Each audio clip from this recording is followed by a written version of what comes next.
আজকে বানাবো পেঁপে ঘন্ট। দেখুন পেঁপেটাকে ভালো করে ধুয়ে ছুলে নিয়েছি, তারপরে এরকম গ্রেটার দিয়ে গ্রেট করে নিলাম। নারকেল দিয়ে ঘন্ট করবো পেঁপে। এরকম এরকম করে গ্রেটার দিয়ে গ্রেট করে নিচ্ছি।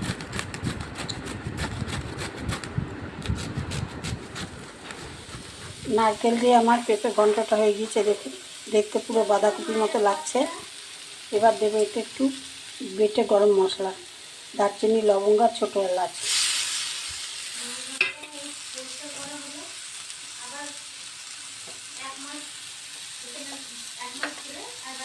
আর দেবো একটু ঘি।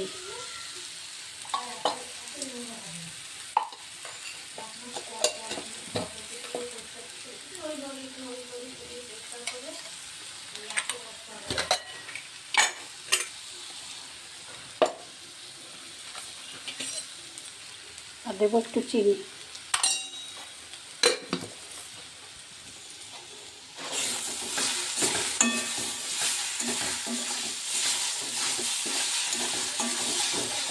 নিরামিষ দিনে এরকম একটা সবজি হলে আর কিছুই লাগবে না।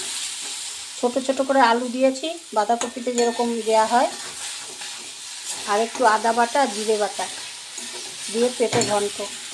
দেখুন দেখে মনে হচ্ছে পুরো বাঁধাকপির ঘন্ট। খেতেও অপূর্ব হয়। আপনারা একদিন এইভাবে করে খেয়ে দেখবেন, দারুণ লাগে।